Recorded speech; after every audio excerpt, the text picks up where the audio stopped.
What's up, family? It's the one and only Humble Sound, like no other, back with another video. Thank you guys for tuning in. And we gotta make this channel only strictly reactions. I know I did a little segment on just basketball videos with my partner Judd, and we're looking forward to open up another channel with just basketball content since we do both love that sport so much. So we got some stuff coming soon. But for this channel, it's gonna be strictly reactions. I might change it up and do different reactions depending on the topic or category.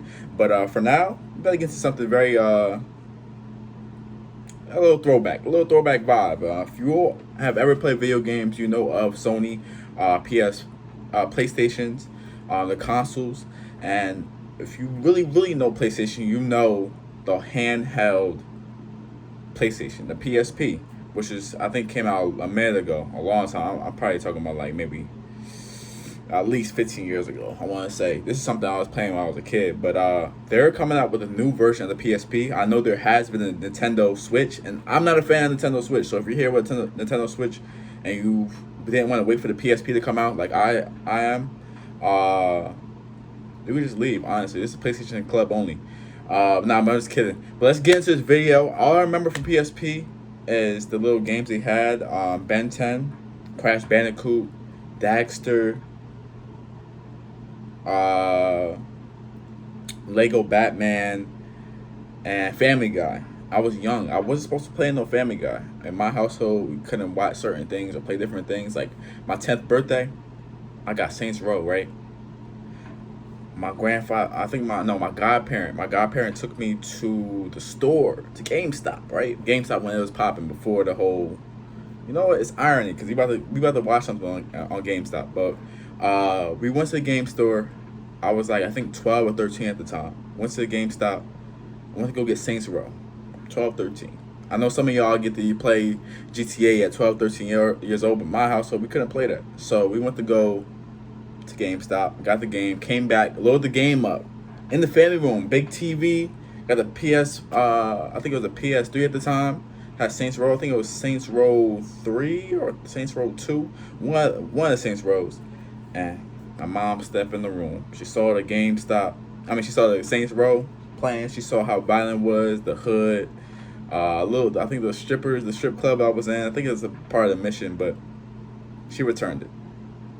So some of the things I couldn't experience. So Family Guy was the only thing I experienced when I was a young kid playing on PSP. But we have to get into the handheld device right now they're coming out with, and let's see what they got going on, because I'm excited for this. I haven't had a handheld console, no Nintendo Switch, except the. Let's get into it.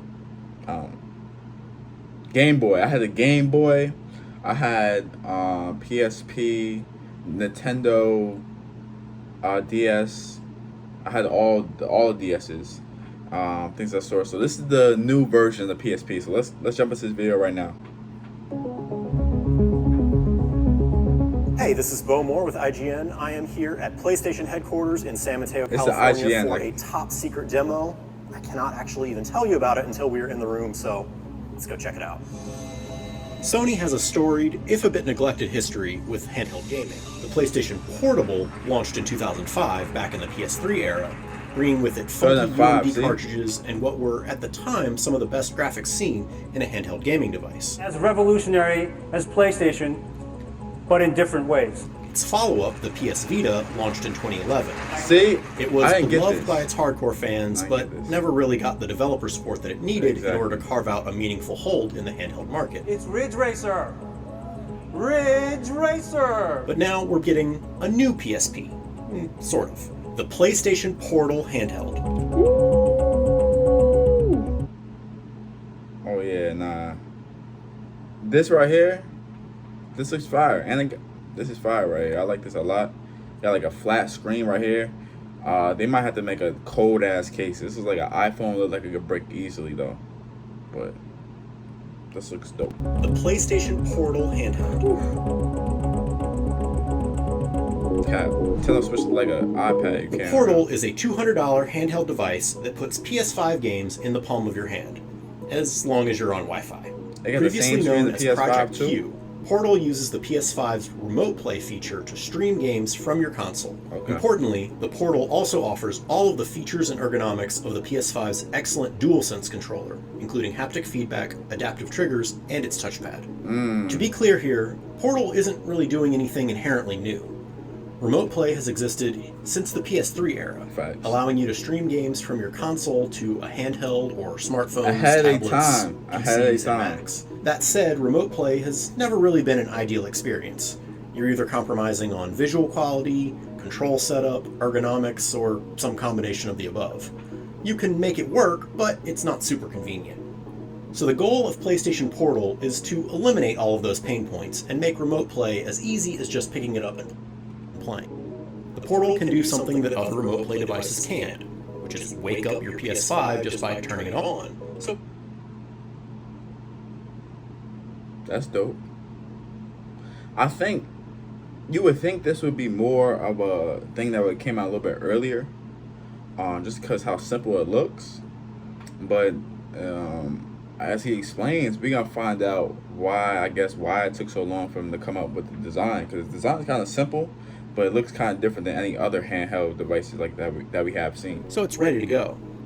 Its design essentially takes a standard DualSense controller, chops it in half, and then slaps those two controller grips to the side of an 8-inch 1080p LCD display. Okay. It's definitely a little weird when you're used to the more singular-looking designs of current handhelds like the Nintendo Switch You're holding that and bitch Steam holding Deck, that shit like a Mac. but it's also lighter than either of those while still giving you both a large screen and full-size controls. The DualSense grips feel exactly like a regular DualSense controller, and all of their best features are available here.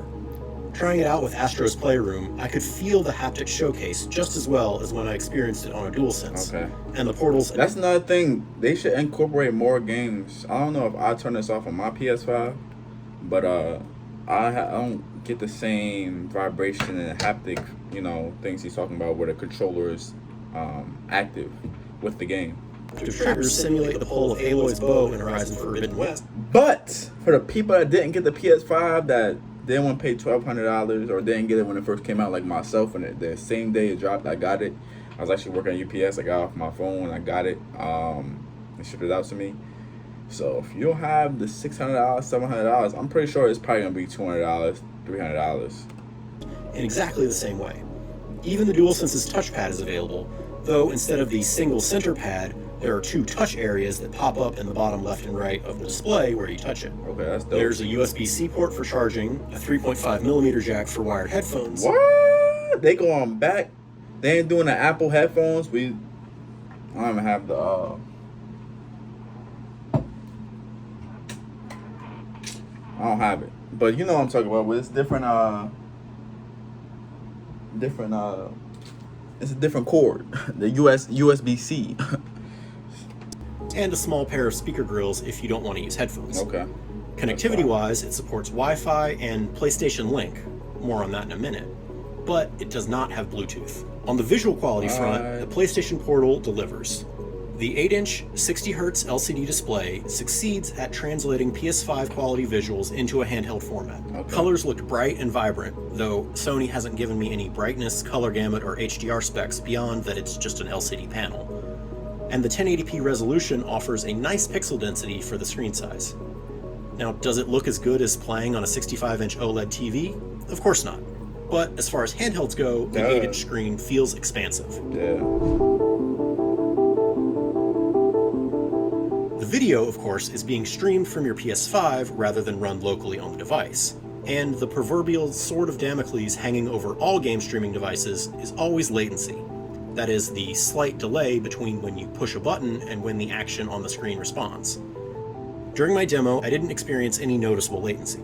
Of course, this was a private demo under ideal conditions, so that experience could change depending on your personal Wi-Fi setup. Okay. You don't actually have to be in the same room or even on the same local network as your PS5 in order to stream your games. Okay. So long as both your home connection and the one at the location where you're playing are both strong, it will still work. Whether you're in the same room. If you got ass connection, you got bad Wi-Fi, you're probably not gonna have a quick reaction on the game.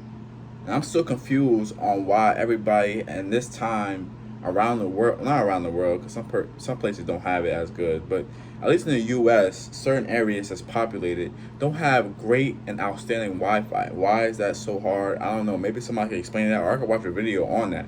But why does everybody not have great Wi-Fi? Why is everybody lagging? You're in the same room or on the other side of the world, your home PS5 is on and running your game, beaming it directly to you, as opposed to cloud gaming, where the game you're playing is being run on some remote server. Of course, this means that you need a PS5 in order to use PlayStation Portal. Okay. But it also means that not only is your account... Never mind, I capped y'all. I said if you couldn't buy the PS5, you could get the PlayStation Portal, but you gonna have to get both. They want all your money. Account and progress, trophies all there, but actually your actual PS5 home screen. You can swap between games or even run any other PS5 app, just as if you were playing directly on the TV. To be clear, the Portal doesn't run anything locally, not even basic apps. So if your Wi-Fi goes down, or if somebody else wants to use your PS5, it is not going to work. Sound. Okay, what's the cons?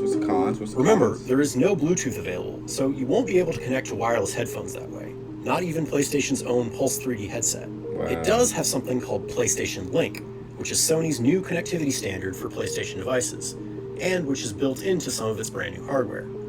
I got to test out the new Pulse Elite headset and Pulse Explore wireless earbuds, which are currently the only announced headsets that use the new standard. But Sony did tell me that PlayStation Link will be available for third-party headset makers to use in their future products. Okay. But that'll be a ways off. It is a bit disappointing that we'll have to buy brand new headsets to use with the Portal, since that'll add to the cost. Nuts and bolts. What's this? Battery life is another big question mark.